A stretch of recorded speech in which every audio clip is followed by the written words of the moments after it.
We interrupt this program to bring you an important Wayfair message. Wayfair's got style tips for every home. This is Styles McKenzie helping you make those rooms sing. Today's style tip. When it comes to making a statement, treat bold patterns like neutrals. Go wild, like an untamed animal print area rug under a rustic farmhouse table from Wayfair.com. Arr, fierce. This has been your Wayfair style tip to keep those interiors superior. Wayfair, every style, every home. You just realized your business needed to hire someone yesterday. How can you find amazing candidates fast? Easy. Just use Indeed. Stop struggling to get your job post seen on other job sites. With Indeed sponsored jobs, your post jumps to the top of the page for your relevant candidates, so you can reach the people you want faster. According to Indeed data, sponsored jobs posted directly on Indeed have 45% more applications than non-sponsored jobs. Don't wait any longer. Speed up your hiring right now with Indeed. And listeners of this show will get a $75 sponsored job credit to get your jobs more visibility at Indeed.com/PODKATZ13. Just go to Indeed.com/PODKATZ13 right now and support our show by saying you heard about Indeed on this podcast. Terms and conditions apply. Hiring? Indeed is all you need. You're listening to the Who is Christine Anyway podcast season 2. Today's guest is musician, author, and actor Justin Pearson. Enjoy. But it's always kind of really funny to, like, especially with people who are like, when did you become such a good cook? And I'm like, when I was poor. Like, you have to be creative about it. Yeah, you do. And like, same thing. I was talking to somebody, like, I will separate glitter before I eat mustard. I don't know why. But my grandmother was like I said, very staunch Catholic. So she was like, we'd go to cookouts and she'd be like, you have to have one of everything. And I'm like, oh God. And I hate deviled eggs. Ugh. Just something about it. Like, who the fuck opened their fridge one day and was like, mayonnaise, mustard, eggs? And I'm like, oh, gross. And like mixed them all together, put it together and said, this is a picnic treat. This is disgusting. So yeah. I just won't touch them. And then at the same time, though, I'll eat like Miracle Whip on white bread, but only on white bread. And it's like just a random, like in the middle of summer, I'll be like, this is perfect now. Like, ask me in February. And I'm like, no, I'm not feeling Miracle Whip. Yeah. I don't even know what's in it. I think it's probably one molecule away from plastic, like margarine, but. Yeah. Questionable choices, but I think that being poor has its benefits. It's kind of one of those things where, like the dog grooming license plate thing. Do you think somebody who, if you had millions of dollars in the bank, do you think the first thing they would have said is, let's get a decoy license plate cover? They would have probably thought, no, let's tint it out, get an alarm system, get all kinds of shit, hire a guard, do all this stuff. And it's like these little simple fixes. It's really not that hard. You have different skill sets and different survival techniques. It is interesting because I think that's why like people that are wealthy tend to be less empathetic. And I think when you're less empathetic, you have probably a sadder life, So it is interesting. So does wealth bring happiness? I mean, maybe to some people, maybe to someone that can appreciate the wealth, but when you don't appreciate it and you take it for granted, I think you're probably worse off than anybody else. I read a study years ago, and it was interesting because it was based on that exactly. Does wealth make people happy? And it said that the average person, in order to actually be fulfilled, meaning whatever, would only require about $70,000 a year. Anything beyond that, your house you really don't need those extra spare bedrooms.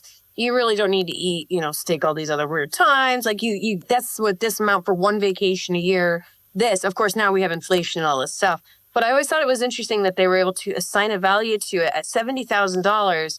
And then everybody's always striving for more, which should, don't get me wrong. We should always continue to keep striving and learning. But at the same time, like, are you happy enough sitting on a Sunday with your like, fuck, I got nothing to do, no money, no this, no that. How can I be creative? Like, okay, I've got like 3 pieces of, I don't know, whole wheat seed bread and a little bit of this and a toaster oven. What can I do?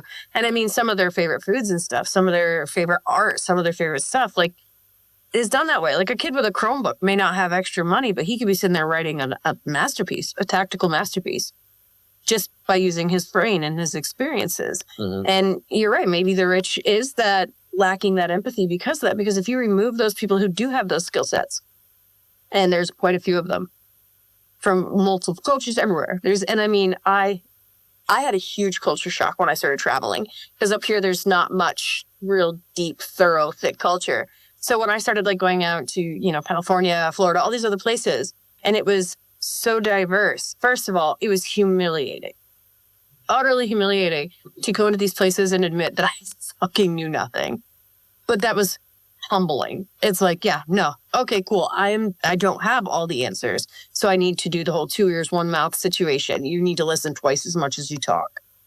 And so when I started doing that sort of stuff, I started realizing how lucky I was to be impoverished as a young adult and as a child. Like at 14, I was out having to get a job. If I didn't have to go out and get it, my home life was rough. I was getting my ass kicked too. And it was just a fucking nightmare. So I went to the venues. I'm like, I can do this. I can make something of this. And of course, now as time's gone on, like some of those relatives went back and they're like, they did it because of me. And I'm like, careful, don't say that too fucking loud. You realize it wasn't a great story to get there. Like, you were a shit. I had to work at 14. And then at the same time, there's these amazing stories where I would like pick up these waitressing jobs, or like, I remember working for like the first band that I had worked for that was relatively big that could pay me a pretty good wage. I was working at Sears selling fucking appliances. So I'd be like, click, click, click, click, click, click. Yeah, so much ice. Click, click, click, click. Like, yeah, total freezer. And like, I'm selling these appliances, going home, making dinner, and then working until 4 a.m, marketing these ads. And I'm doing these marketing campaigns. And everyone's like, well, somebody who does what you do must, do this. I'm like, you don't just fall into this. Yeah. You have to work your ass up into it. But if I didn't have the skill set that I had growing up, which, I guess my grandmother being staunchly Catholic taught me temperance. Probably not so much for my brother, but temperance. And then, being forced, into the music scene. And it actually was so enveloping and welcoming. And that was something that people, when I tell people, like, no, the punk scene was incredibly welcoming, incredibly warm.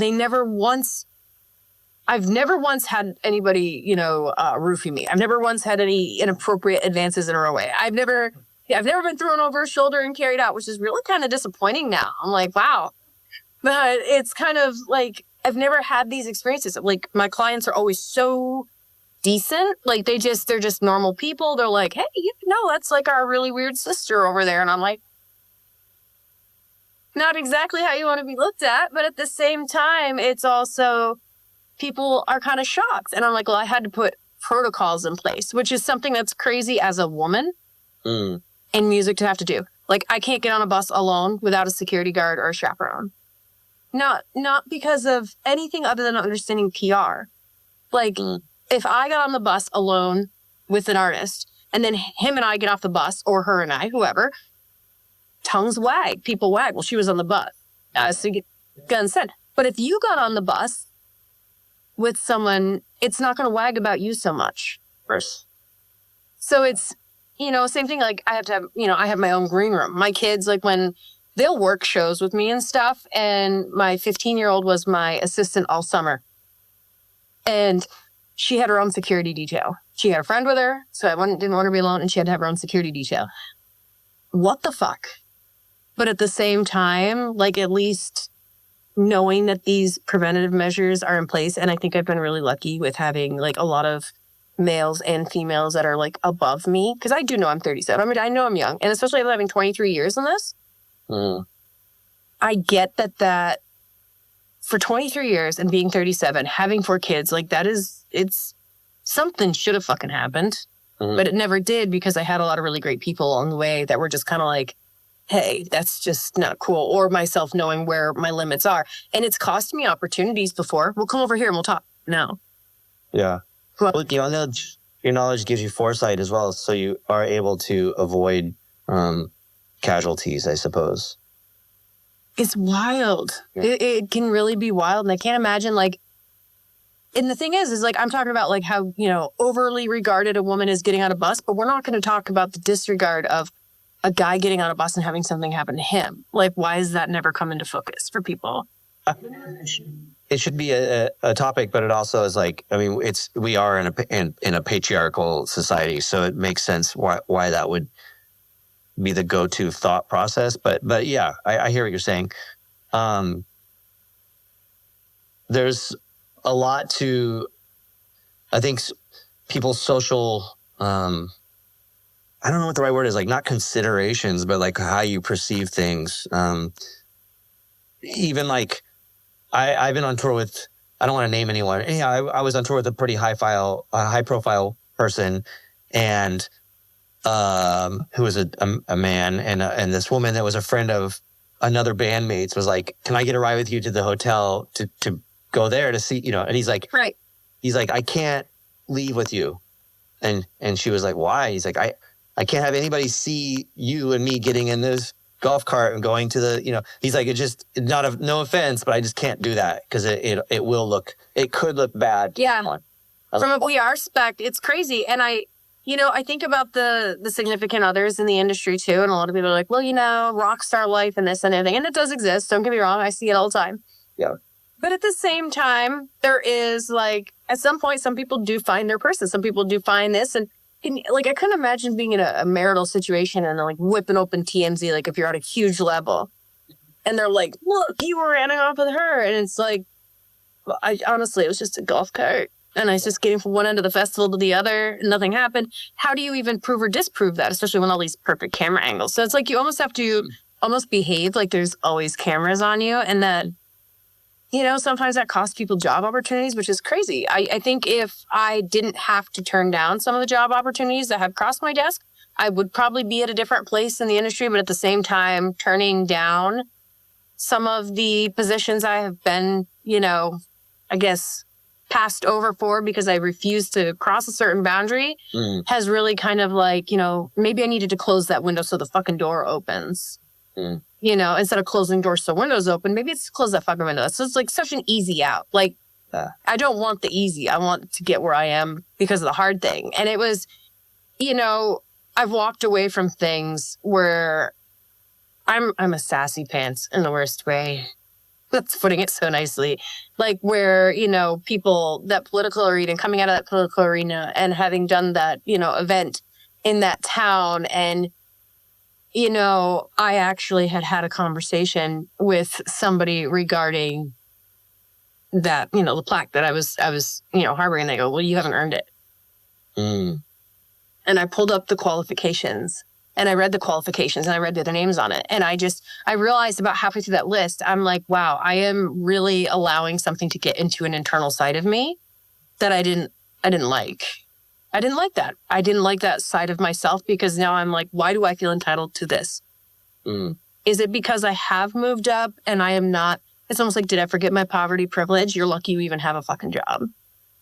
So checking myself back down into that position. And then kind of going, okay, what walls you can't get through, you have to go around. Okay, so I don't get on the bus without a chaperone or whatever.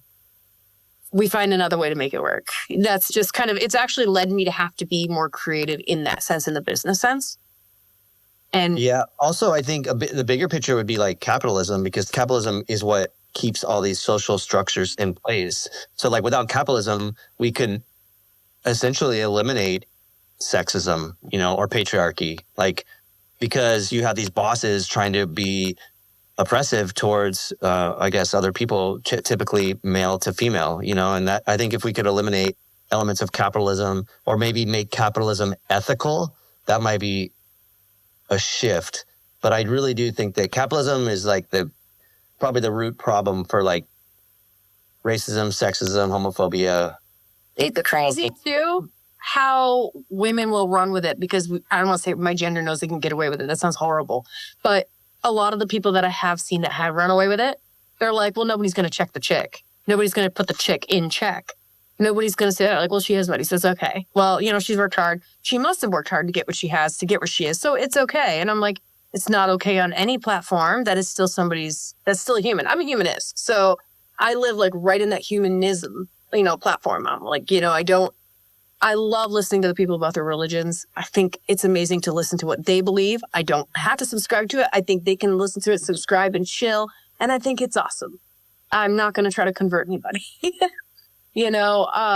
At the same time, I will challenge them with the most grotesque questions that will offend them. Mm-hmm. And then, they'll either engage in the intellectual conversation or they'll leave. Yep. But with women, I can get away with that. Like if you turned around and you asked somebody a grotesque religious question per se to somebody who of a higher financial standing, you could be crushed very quickly. Like they're like, we don't want him anymore. We're going to unsign him, remove him, cancel him, whatever it is. Whereas they would just be like, oh, silly girl. She must have got away from the kitchen. It's kind of that capitalism you talk about. It's like, it's okay. We can just demote her to secretary. And like, of course. Keep listening for more of my conversation with Justin. Visit www.whoischristineanyway.com for access to all the social media links and additional podcast episodes.